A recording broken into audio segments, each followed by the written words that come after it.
Біздің көңілді және тату сыныбымыздың номинациясы бойынша өз таныстырылымымды ұсынамын. Мен Көбеева Нұрзила Нұрмұқанқызы Мекере атындағы жалпы білім беретін коммуналдық мемлекеттік мекемесінің 2 А сыныбының сынып жетекшісімін. Сыныпта 19 оқушы бар, 10 ұл, 9 қыз. Оқушылар қосымша біліммен толық қамтылған. Сыныптың сапа көрсеткіші диаграммада көрсетілгендей, бірінші тоқсанда 5 үздік, 8 екпінді, 6 орташа оқушымен 70% көрсетті. Мектептен тыс үйірмеге қатысатын оқушыларым да бар. Би үйірмесіне 2 оқушы, қазақша күреске 3 оқушы, қобыз үйірмесіне 1 оқушы, ән үйірмесіне 1 оқушы, сурет үйірмесіне 2 оқушым барады. Сыныбымның басым бөлігі дарынды оқушылар. Осы дарынды оқушыларды дамыту мақсатында көптеген қосымша тапсырмалар беремін. Қиын үлгерімі төмен оқушы жоқ. Тәрбиенің бағыттары бойынша қысқаша жүргізілген жұмыс түрлеріне тоқталсам. Қазақстандық патриотизм және азаматтық тәрбие бағыты бойынша сыныбым ізденімпаз сыныппыз. Мұражайға, кітапханаға саяхаттағанды жақсы көреміз. Тарих тереңіне үңіліп, жаңа қызықты кітаптарды жиі оқимыз. Рухани адамгершілік тәрбие бағыты бойынша біз ұйымшыл сыныппыз. Мейірімді жүрек акциясын ұйымдастырып, содан түскен қаржыны мектеп ішіндегі қайырымдылық қорына береміз. Әр мерекелерді ұйымшылықпен қарсы аламыз. Мектебімізде оқуға құштар мектеп бұрышы бар. Оқушыларым үзіліс кезінде сол бұрышқа барып кітап оқиды. Еңбек, экономикалық және экологиялық тәрбие бағыты бойынша біз еңбекқор сыныппыз. Мектебіміздің жылдағы дәстүрі бойынша көктемде мектеп ауласына гүлдер отырғызамыз. Оқушыларым мектептен тыс уақытта ата-аналарына көмектерін тигізеді. Отбасы тәрбие бағыты бойынша бауырмал сыныппыз. Оқушыларым мектептен тыс уақытта отбасында іні қарындастарына қамқор болып, мамаларына көмек тиеді. Дене тәрбиесі, салауатты өмір салты бағыты бойынша сабақтан бос уақыттарында ұлттық ойындар, әртүрлі миларын дамытатын ойындар ойнағанды жақсы көреміз. Көп мәдениетті және көркем эстетикалық тәрбие бағыты бойынша біз шығармашыл сыныппыз. Жыл мезгілдеріне байланысты ұйымдастырылған аудандық, облыстық, республикалық байқауларға өздерінің қолдан салып жасаған бұйымдарын жіберіп, белсенді қатысып отырады. Ұлттық тәрбие бағыты бойынша өнерлі сыныппыз. Сыныпта әнші де, биші де, көркемсөз оқушы да және әртістік қабілеті бар оқушыларым да бар. Сол сәттен бейне көрініс ұсынамын.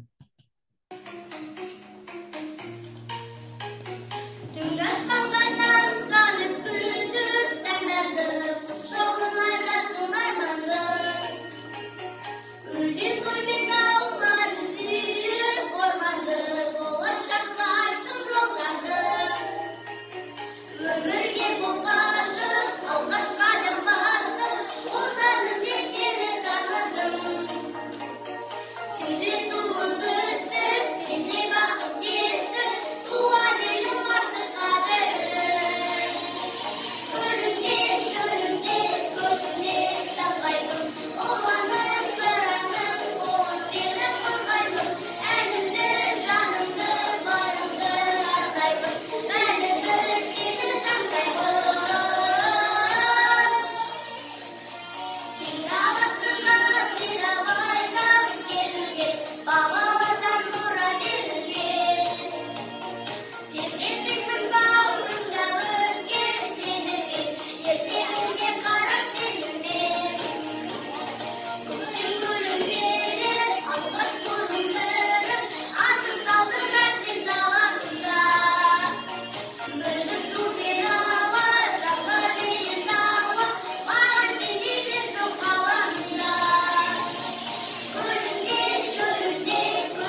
Ауласына келеміз, желкілдеген гүл болып, құшағына енеміз, өз аузына қаратқан ұстаз ойын ұғамыз, сөйтіп әрбір сабақтан. Келесі сынып ұжымымен сынып сағаттарын өткізіп отырамыз. Әр аптаның дүйсенбі күні оқушылардың бойында патриоттық сезімді ояту үшін әнұранмен бастаймыз. Сол сәттен бейне көрініс ұсынамын.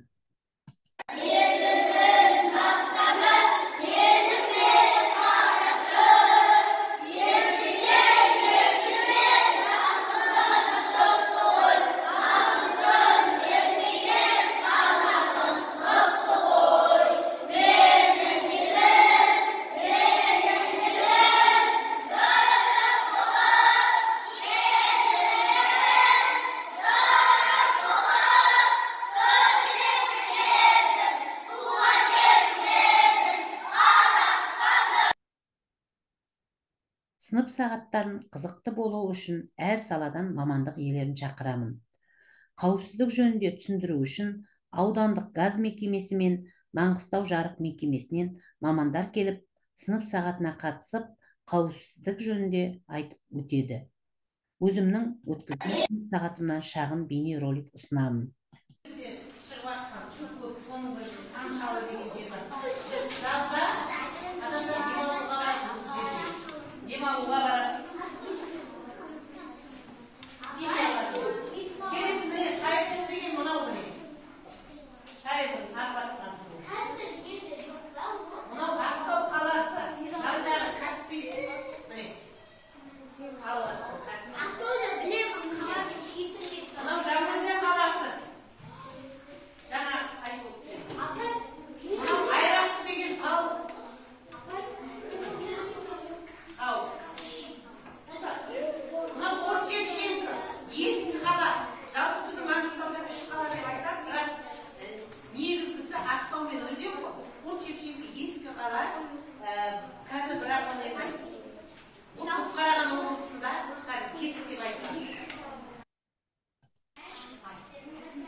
Интеллектуалды тәрбие ақпараттық мәдениет тәрбиесі бойынша ақпаратқа жаны құмар, үнемі ізденетін сыныппыз. Кітап білім бұлағы дегендей, сыныптың дәстүрі бойынша оқушыларым демалыс уақытында қызықты кітаптар оқып, кино көреді. Телефоннан көз алмайтын заманда оқушыларымның кітап оқу дәстүрі мені қуантады. Сіздерге сол сәттен бейне көрініс ұсынамын. Апайының сумкасына құрбақа салып жібереді. Сосын апайы келіп, қорқып кетіп, директорге апарады. Сосын директор мектептен шығарып жіберек деп айтады да. Ол кезінде көксерек киносын көрдім. Бастайын. Бір атасы мен баласы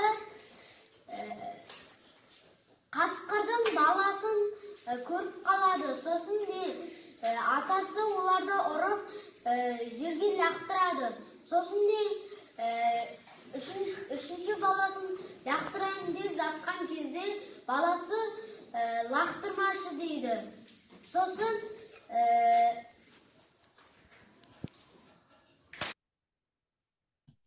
каникул кезінде Ақшаш деген мәтінді оқыдым. Бастайын. Миша деген анасының шашынан 3 тал ақ шаш көрді. Ана, шашыңыздан 3 тал ақ шаш тұр деп айтады. Сосын анасы оған мән бермей кете береді. Бір ай өткен соң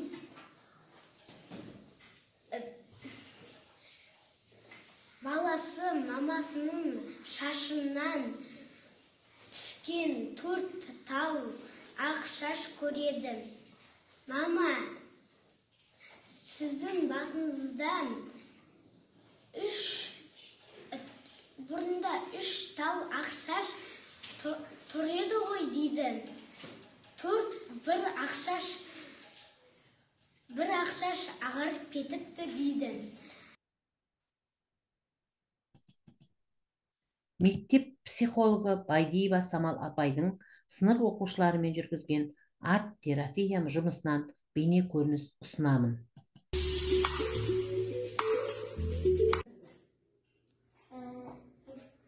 Жүрек болмаса адам өмірде жоқ, жүрек болмаса, жүректен адамнан не тарайды? Мейірімділік тарайды екен, біздер барлығымыз бір-бірімізге жаман сөздер айтпай, мейірімді болып, жақсы сөздер айтуымыз керек, шын жүректен айтуымыз керек екен, сондықтан не істерің кім?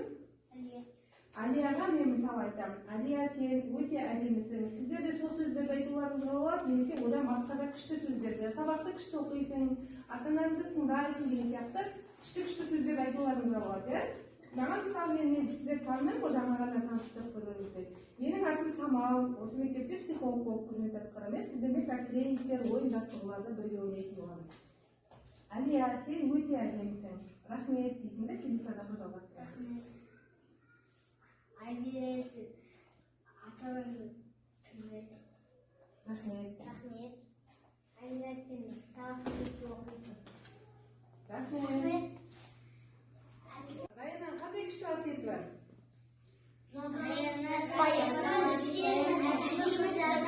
Әдемі жазады, талап бесті оқиды, әдемі қыз екен, сол үшін. Рахмет деп айтамыз Раяна. Енді балдар, сол сияқты күнделікті бір-бірімізге жақсы сөздер айту қолымыздан келе ма? Келеді, оңай екен, бір-бірімізге күнде осылай бір-бірімізді қуантып жақсы сөздер айтып жүрейік шын жүректен.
Оқушыларым түрлі бағытта аудандық, облыстық, республикалық, халықаралық сайыстарға қатысып, жоғары дәрежелі орындар алып жүр.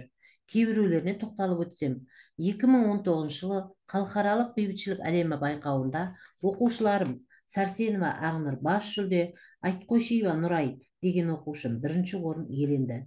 2020 жылы мен суретші боламын атты республикалық байқаудан Аллаберген қызы Айнара бірінші орын иеленді. республикалық ұлы дала ұрпағы байқауында Кәдірбай Айсұлу, Шәңгерей Дана деген оқушыларым бірінші, үшінші орындарды иеленді. Құдайберген Есенәлі оқушым да спорттан аудандық, облыстық сайыстың жүлдегері. Бірнешелеген оқушым республикалық кенгуру математикалық интеллектуалдық ойын конкурсының жеңімпазы. Осы жақында Бердеш Ақтолқын деген оқушым бастау кешенді республикалық олимпиадасына қатысып, бірінші орын алғаны үшін марапатталды. Назарларыңызға рахмет.